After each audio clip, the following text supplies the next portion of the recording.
இன்றைக்கி இந்த வீடியோவில் ஸ்பெண்டரில் ஒரு மினி ப்ரொஜெக்டர் லைட் ஃபிக்ஸ் பண்ண போகிறோம். வணக்கம் நண்பா, நான் உங்கள் எம்கே. நம்ம சேனலுக்கு புதுசாக இருந்தால் மறக்காம நம்ம சேனலை சப்ஸ்கிரைப் பண்ணிட்டு வீடியோ லைக் பண்ணிட்டு வாங்க வீடியோக்குள்ளே போகலாம். நம்ம சேனலில் பைக் சம்மந்தப்பட்ட நிறைய வீடியோ அப்லோட் பண்ணிகிட்டு இருப்போம், அதுவும் நம்ம மொழி தமிழில்.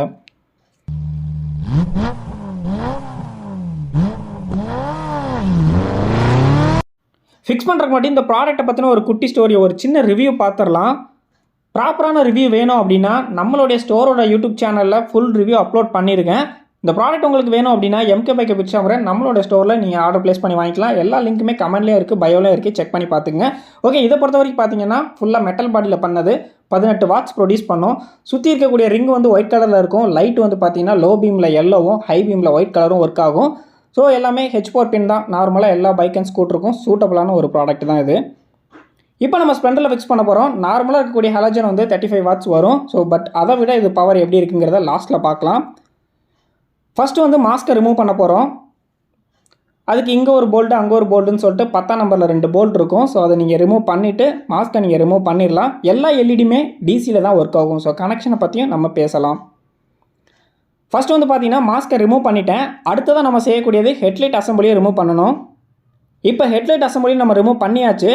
ஸோ இதில் வந்து பார்த்தீங்கன்னா ஹெட்லைட் அன்பிளக் பண்ணிடலாம், பார்க்கிங்கை வந்து நம்ம ரிமூவ் பண்ணிடலாம். ஸோ நம்ம வந்து ஆர்பிஎம் மீட்டர் ஃபிக்ஸ் பண்ணியிருக்கிறதுனால அந்த பார்க்கிங்கை இந்த பார்க்கிங்கை லிங்க் பண்ணி வச்சுருக்கோம். ஸோ பார்த்தீங்கன்னா தெரியும், பார்க்கிங் ஒயரை ரிமூவ் பண்ணும்போது எக்ஸ்ட்ரா 2 ஒயர் இருக்கும். கன்ஃபியூஸ் ஆகிடாதீங்க. நம்ம வண்டியோட ஒயரிங் கனெக்ஷன் ரொம்ப டிஃபிகல்ட்டாக இருக்கும். நிறையா பண்ணியிருக்கிறதுனால கொஞ்சம் கன்ஃபியூஸ் ஆகும். உங்கள் வண்டியில் அந்த பார்க்கிங்கை மட்டும் ரிமூவ் பண்ணிவிட்டு ஹெட்லைட் அசம்பிளியை தனியாக வெளியே எடுத்துருங்க. எல்லா எல்இடியுமே டிசியில் மட்டும்தான் ஒர்க் ஆகும். அதுக்காகத்தான் இந்த பேட்டரி லைனை எடுத்திருக்கோம். அதாவது பேட்டரியிலேருந்து வரக்கூடிய லைன் சாவிக்கு போயிட்டு சாவி ஆன் பண்ணதுக்கப்புறம் தான் பைக்கோடைய மற்ற எல்லா பார்ட்டுக்கும் போகும். இந்த எல்லோ கலர் வந்து பார்த்திங்கன்னா ஏசி லைன், அதாவது காயில் கரண்ட் அப்படின்னு சொல்லுவாங்க. இதில் வந்து எல்இடி பல்ப் ஒர்க் ஆகாது. இந்த எல்லோவை தான் நம்ம ரிமூவ் பண்ண போகிறோம்.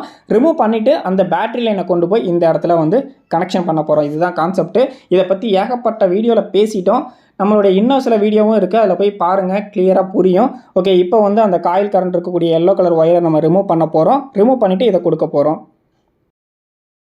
ஒன்ஸ் வந்து பார்த்தீங்கன்னா டீட்டெயிலாக எக்ஸ்பிளைன் பண்ணிடுறேன். இது 2008 மாடலு. ஸோ இதில் வந்து பார்த்தீங்க அப்படின்னா ரெட் கலர் இன்புட்டாக போய் பிளாக் கலராக வெளியே வருது. நம்ம இதை கட் பண்ணி வச்சுருக்கோம். ஆக்சுவலாக இது எப்படி இருக்கும் அப்படின்னு வந்து பார்த்தீங்கன்னா மேலே ஒரு பிளாக் கலர் இருக்குது பாருங்கள். ஸோ இந்த 2 ஒயரும் ஒரே ஒயர் தான். நான் கட் பண்ணி வச்சுருக்கேன். ஸோ இது வந்து ஒரே ஒயர் தான். இதை நம்ம வந்து நிறையா கனெக்ஷன் எடுக்கிறதுனால இது வந்து ஆர்பிஎம் மீட்டருக்கு போகுது. அது போக இண்டிகேட்டர் ஹசார்ட் இருக்குது, நிறையா இது நம்ம வண்டியில் ஒயரிங் இருக்குது. நார்மலாக இந்த பிளாக் ஒரே ஒயர் தான். அதில் நீங்கள் ஃபுல்லாக கட் பண்ணணுங்கிற அவசியம் கூட இல்லை, லைட்டாக லூப் பண்ணிங்கன்னா போதும்.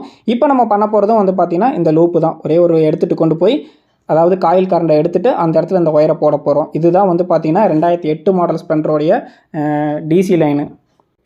இதை ரிமூவ் பண்ணுறதுக்கு வந்து பார்த்தீங்கன்னா கீழே அந்த இடத்துல சின்ன மேடு மாதிரி இருக்கும். ஒரு பின்னை உள்ளே வச்சுட்டு பேக்கில் தள்ளிங்கன்னா வெளியே வந்துடும். அதாவது எல்லோ கலர் தான் ரிமூவ் பண்ணணும். அதை பாதி ரிமூவ் பண்ணிவிட்டேன், அதனால் பக்கத்து இதில் வச்சு காட்டுறேன்.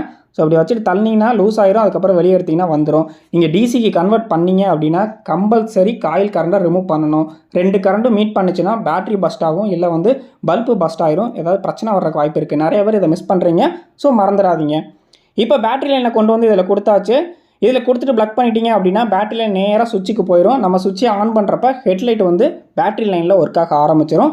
லைட்டும் பக்காவாக எரிய ஆரம்பிச்சிடும். இது 2008 மாடல் ஸ்பெண்டரு. அந்த இடத்துல 4 ஒயர் வரும். புது மாடல் வண்டிக்கெலாம் 2 ஒயர் தான் வரும். ஒன்று சாவிக்கு போகும், ஒன்று வெளியே வரும். அதை ஈஸியாக கண்டுபிடிச்சி ஃபிக்ஸ் பண்ணிக்கங்க. பழைய மாடலில் பிளாக் கலர் ஒயர், இதை பற்றி நிறைய வீடியோவில் போட்டிருப்போம். ஒன்ஸ் போய் செக் பண்ணிக்கங்க. ஓகே, இப்போ ஹெட்லைட்டை வந்து எப்படி ஃபிக்ஸ் பண்ணலாம் அப்படிங்கிறத பார்த்துடலாம். நிறைய பேர் இந்த மாதிரிக்கு ப்ரொஜெக்டர் லைட்னா முன்னாடி இருக்கக்கூடிய லென்ஸை ரிமூவ் பண்ணணும்னு நினைப்பீங்க. இது சின்னதாக தான் இருக்கும், தேவையே இல்லை. பின்னாடி பல்பு மாட்டுற மாதிரியே ஈஸியாக மாட்டிக்கலாம். இதை நீங்கள் லைட்டாக அந்த கிளாம்பை ப்ரெஸ் பண்ணிவிட்டு சைடில் தண்ணீங்க அப்படின்னா வெளியே வந்துடும். பழைய பல்பை வந்து அப்படியே வெளியே எடுத்துடலாம். இந்த பல்பில் நோட் பண்ண வேண்டிய சின்ன விஷயம், ஒரு பக்கம் மட்டும் பெருசாக இருக்கும், மற்ற 2 பக்கம் சின்னதாக இருக்கும். அதே மாதிரிக்கு நம்ம பல்ப்லையும் இருக்கும். மாற்றி மாட்டுறதுக்கு வாய்ப்பு இல்லை, பட் இருந்தாலும் சொல்லிடுறேன், கரெக்டாக மாட்டிக்கங்க. ஓகே, இப்போ அதே மாதிரிக்கு பெருசாக இருக்கிறத எங்கே வைக்கணுமோ அந்த இடத்துல வச்சுட்டு இந்த கிளாம்பை நீங்கள் போட்டிங்கனாலே பக்காவாக செட் ஆகிரும். ஸோ லைட்டும் வந்து பார்த்தீங்கன்னா உள்ளே பார்க்குறதுக்கே லுக் வைஸில் வேறு லெவலில் இருக்குது. மாற்றுறது சேம் அதே மாதிரி தான். அந்த கிளாம்பை உள்ளே நல்லா ப்ரெஸ் பண்ணிவிட்டு சைடில் தள்ளினீங்க அப்படின்னா லாக் ஆகிரும். எக்ஸ்ட்ரா வேறு எதுவுமே பண்ண வேண்டிய அவசியம் இல்லை. இப்போ லைட்டை பக்காவாக ஃபிக்ஸ் பண்ணியாச்சு. அதுக்கப்புறம் இந்த வாட்டர் ப்ரூஃப் ரப்பரையும் நீங்கள் ஃபிக்ஸ் பண்ணிக்கங்க. ஸோ லைட்டு வந்து நேராக இருக்கிற மாதிரி வச்சுட்டு அதில் சின்ன ஹோல் இருக்கும், அது கீழே வர்ற மாதிரி வச்சிட்டிங்கன்னா சப்போஸ் தண்ணி உள்ளே போனாலும் அது வழியாக வெளியே வந்துடும். ஸோ அதுக்காக தான் அந்த ரப்பர் கொடுத்துருக்காங்க. ஃபிக்ஸ் பண்ணுறது எல்லாமே ரொம்ப ஈஸி தான். பார்க்கிங் பல்ப் நீங்கள் தேவைன்னா ஃபிக்ஸ் பண்ணிக்கங்க. இல்லைனா அந்த ஒயிட் கலர் ரிங்கை வந்து பார்க்கிங் கொடுத்துட்டிங்கன்னா இன்னும் கொஞ்சம் பெட்டராக இருக்கும். நம்ம டெமோ வீடியோங்கிறதுனால அது பண்ணலை. இப்போ ஃபைனலாக எல்லாமே ஃபிக்ஸ் பண்ணியாச்சு. லுக் வைஸில் ரொம்பவே நல்லா இருக்குது. ஸோ டாப்லேருந்து பார்த்தாலும் சரி, சைட்லேருந்து பார்த்தாலும் சரி, உண்மையிலே ரொம்பவே கொஞ்சம் பார்க்குறதுக்கு கொஞ்சம் டிஃப்ரெண்ட்டாகவும் இருக்குது. இப்போ பகலில் எப்படி இருக்குன்னு பார்த்துடலாம். இப்போ எல்லோ கலர் போட்டிருக்கேன். ஸோ ஃப்ரீக்வன்சி கொஞ்சம் கேமராவில் கம்மி பண்ணலை, அதனால் உங்களுக்கு பர் ஆகிற மாதிரி லைன் வர்ற மாதிரி இருக்கும். இப்போ வந்து ஒயிட் கலரில் இருக்குது. பார்க்கிங் நம்ம அடிஷ்னலாக பார்க்கிங் பல்பே ஃபிக்ஸ் பண்ணிட்டோம். நைட் இதோட விசிபிள் எப்படி இருக்குது அப்படிங்கிறத பார்த்துடலாம். இப்போ நைட் இதோட விசிபிள் எப்படி இருக்குன்னு சொல்லிட்டு பார்த்துடலாம். லோ பீமில் எல்லோவும் ஹை பீமில் ஒயிட் கலரும் இருக்குது. கிட்டத்தட்ட சேம் மினி டிரைவ் மாதிரிக்கே தான். அது 20 வாட்ஸ் வரும், இது என்ன 18 வாட்ஸ் இருக்கும். அதே மாதிரிக்கு லென்ஸ் ஃபோக்கஸ்டும் நல்லாவே இருக்குது.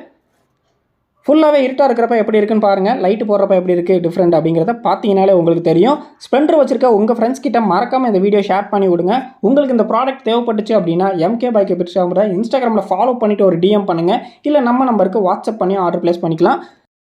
இந்த வீடியோ மறக்காமல் லைக் பண்ணிடுங்க, சேனலை சப்ஸ்கிரைப் பண்ணிடுங்க. தேங்க்ஸ் ஃபார் வாட்சிங் நண்பா.